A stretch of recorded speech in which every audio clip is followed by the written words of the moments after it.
Hi అండి. Welcome to Deepyani vlogs. నేను మీ కళ్యాణి. ఈరోజు నేను చేయబోయే రెసిపీ ఆలూ మేతి ఫ్రై అండి. ఇది చపాతీలోకి అలాగే రైస్లో కూడా చాలా బాగుంటుంది. అయితే ఇప్పుడు నేను స్టవ్ ఆన్ చేసుకొని ప్యాన్ పెట్టుకొని ఆయిల్ వేసుకున్నాను. ఆయిల్ హీట్ అయిన తర్వాత నేను ముందుగా సన్నంగా తరిగి పెట్టుకున్న ఉల్లిపాయ ముక్కల్ని పచ్చిమిర్చిని కూడా వేసుకున్నానండి. వేసుకొని ఫ్రై చేసుకుంటున్నాను. ఇప్పుడు ఇందులోకి కాసింత పసుపు ఉప్పు వేసుకుంటున్నానండి.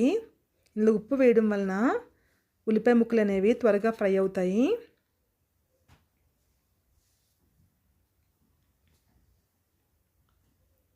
ఈ ఉల్లిపాయ ముక్కలు అనేవి 70% ఫ్రై అయిన తర్వాత అప్పుడు మనం బంగాళదుంప ముక్కల్ని వేసుకోవాలండి. నేను ముందుగా ఇక్కడ సన్నంగా తరిగి పెట్టిన బంగాళదుంప ముక్కల్ని ఇందులో వేసుకుంటున్నాను.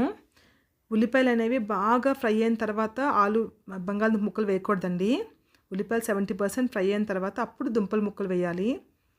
దుంప ముక్కలతో పాటు ఉల్లిపాయలు కూడా ఫ్రై అవుతాయి అన్నమాట, లేకపోతే మాడిపోతాయి అవి, అందుకోసమని. ఇప్పుడు నేను బంగాళదుంప ముక్కలు వేసిన తర్వాత ఫ్రై చేసుకుంటున్నాను. ఈ దుంపలు అనేవి త్వరగా బాయిల్ అవ్వడం కోసం నేను ఇక్కడ మూత పెట్టుకున్నాను. మూత పెట్టుకొని ఒక 2 నిమిషాలు వీటిని ఉడకనిచ్చానండి. ఇప్పుడు మూత తీసి దాన్ని చెక్ చేసుకుంటున్నాను దుంప ముక్కలు ఉడికా లేదా అని.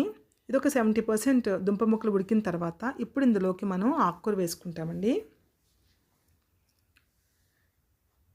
నేను ముందుగా క్లీన్ చేసి పెట్టుకున్న మేతి ఆకుని ఇందులో వేసుకున్నానండి.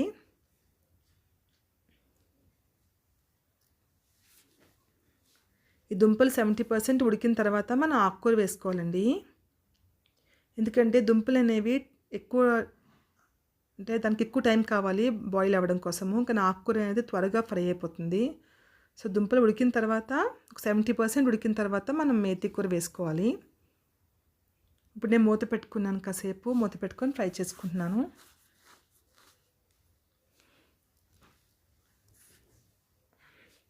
ఇప్పుడు మూత తీసి దుంపలు ఉడికా లేదా అని చెక్ చేసుకుంటున్నాను.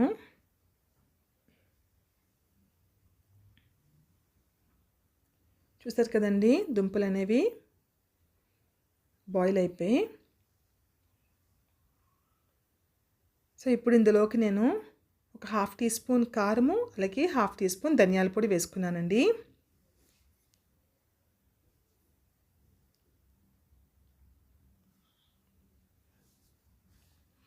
వేసుకొని కలుపుకుంటూ ఫ్రై చేసుకుంటున్నాను అడుగు పట్టకుండా.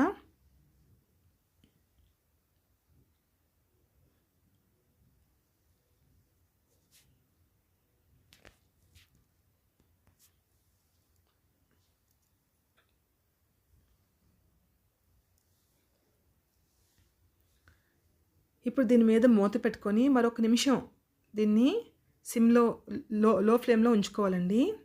ఇప్పుడు మూత తీసి చూడండి, కూర రెడీ అయిపోయింది. ఇది చపాతీలోకి రైస్లో చాలా బాగుంటుంది. కర్రీ మీరు ట్రై చేయండి. మీకు కానీ రెసిపీ నచ్చినట్టుగైతే ప్లీజ్ ఒక లైక్ చేయండి. మరిన్ని వీడియోస్ కోసము మా ఛానల్ని సబ్స్క్రైబ్ చేసుకోండి. థ్యాంక్ యూ ఫర్ వాచింగ్ అండి. Take care, bye.